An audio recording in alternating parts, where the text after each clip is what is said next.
of deliberations on the theme Made in Central Africa, from a vicious to a virtuous circle, we've just reached a consensus, the Douala consensus.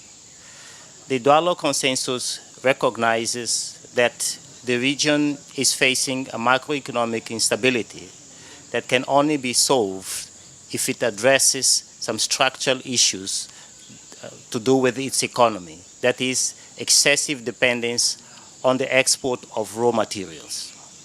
So it advocates and calls for the prioritization of industrialization in Central Africa.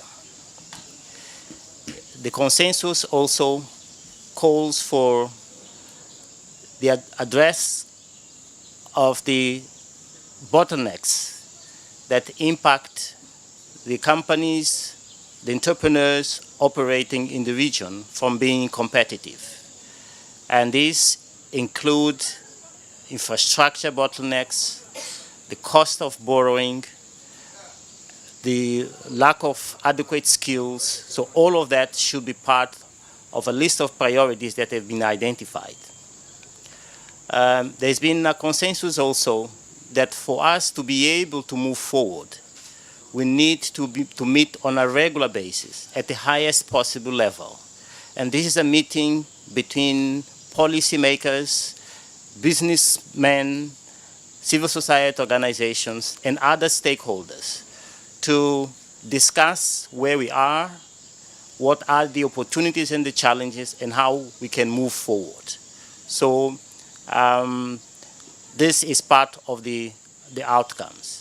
We've clearly identified that for us to be able to promote job creation, there is a need to ensure that small and medium enterprises are linked with global and regional value chains. Equally important has been the identification of agribusiness as an important avenue to securing food security in the region, as well as promoting the transition towards structured transformation. If we modernize the agriculture sector in Central Africa, then labor resources could be available to go to manufacturing, which has been defined as the sector that can free the region from the vulnerabilities that is suffering currently.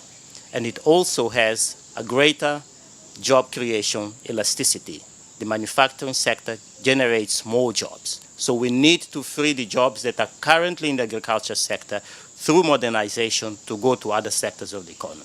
So this is, grosso modo, the main consensus that has been arrived at here in Douala. The responsibility to implement this consensus rests both with government, regional economic communities, as well as with captains of industry themselves. Hence the suggestion of these regular meetings between the two parties. We in the United Nations Economic Commission for Africa will also be available to accompany this effort by supporting the region with detailed studies about the challenges and opportunities, by convening all stakeholders, by bringing experiences from other parts of the world in order to refine the policies and the strategies in the sub-region. Thank you. Excuse me, Mr. Director. Yes. Every time we concrete. Well, we are aware that there's been a lot of conversation around this theme. This time around, we believe that given the urgency of addressing the macroeconomic instability in the region, in order to ensure that we don't have successive cycles of booms and busts, that the region becomes more resilient, I'm sure that we will be able to build the necessary coalitions for change. And I insist, it is a coalition between governments with clear visions and businessmen with ideas, as well as citizens that are ready to embrace this vision. So it has to be a multi-stakeholder consultation and joint responsibility in pursuing the vision. I am confident that action will be taken, because failure to do so will put this region in continuous sequences of instabilities. Tomorrow, if the price of commodity prices go high, of course, revenues will increase, but it's not sustainable moving forward. So it's important to industrialize, and we have a consensus that captures that necessity. So I am confident, again, that there will be action, and we will try to do whatever we can in order to ensure that this does not become just another talk show. You know that the implementation belongs also to the head of states. Are you going to pressurize those heads of states? We have the consensus has identified the need to ensure that this outcome statement, this consensus, reach the policy organs of CEMAC as well as ECAS, so that they will take ownership of the consensus. Amongst the participants, we have high-level representation from both CEMAC and ECAS, in addition, of course, of the member states that are represented at the highest possible level. We have also adopted a process of regular consultation with the Bureau of this session. As you know, the chair is Cameroon, the vice chair is Chad, and the rapporteur is Gabon. So we will be working with this bureau in order to ensure that there's a follow-up to the recommendations that have been adopted during the course of these 4 days. Monsieur Pedro, oui. Excusez, vous savez que la CA, c'est une institution multilingue. Permettez également que cette interview soit dans diverses langues. Oui. J'ai juste une petite question de précision, puisque vous êtes parvenu tout à l'heure à ce qu'on appelle un consensus. Oui. Grosso modo, au terme de cette 33e session, qu'est-ce qu'on peut retenir comme grande décision dans une Afrique qui se cherche encore en termes d'industrialisation? Bon, comme je l'avais dit avant, notre réunion a abouti à identifier l'industrialisation comme la priorité de les priorités pour que la région, l'Afrique centrale, puisse sortir de la crise où il est maintenant. Donc, nous disons ça avec toute la force que les participants ont. Donc, c'est la priorisation de l'industrialisation. Nous disons aussi qu'il faut impliquer davantage le patronat, parce que pour qu'on puisse réussir à transformer structurellement les économies du pays, de l'Afrique centrale, on a besoin de patronat.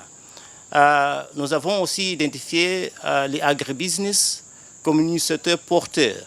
À cause de la raison principale, c'est que, comme vous le savez, 60% de la main-d'œuvre maintenant est dans le secteur de l'agriculture. Donc nous aurons besoin d'augmenter la productivité dans le secteur agricole à travers de l'agribusiness pour qu'on puisse profiter davantage des ressources que la région a. Le consensus a identifié 2 routes pour l'industrialisation. C'est l'industrialisation fondée sur les ressources naturelles de la région, mais induite pour le commerce. Donc, parce que les zones des échanges libres est établie, donc nous aurons l'accès à un marché de 50 millions d'habitants pour l'Afrique centrale, au plus d'1 milliard d'habitants pour toute l'Afrique. Donc c'est un marché très très important. So this is an issue which I forgot to mention in my briefing in English, is that indeed we have identified the need to accelerate the implementation of the boosting inter-African trade in Central Africa and in the continent in general. Because if we address those action points in the boosting inter-African trade, then the opportunity to promote trade-induced industrialization will be realized. So it's a major component of the consensus, the Douala consensus. Alors comment est-ce que ce consensus sera implémenté? Donc, nous avons dit qu'il faut que la CEMAC et la CAC s'approprient du consensus. Nous avons les hauts fonctionnaires de ces deux organisations, parmi les participants aussi, et moi-même, comme le représentant du bureau sous-régional de l'Afrique centrale, je ferai les plaidoyers avec le secrétaire général de la CAC, le président du CEMAC et toutes les autorités. En même temps, nous sommes membres du comité de pilotage pour la rationalisation et l'harmonisation entre la CEMAC et la CAC. Nous irons profiter davantage de cette plateforme pour que le consensus de Douala soit mis en œuvre.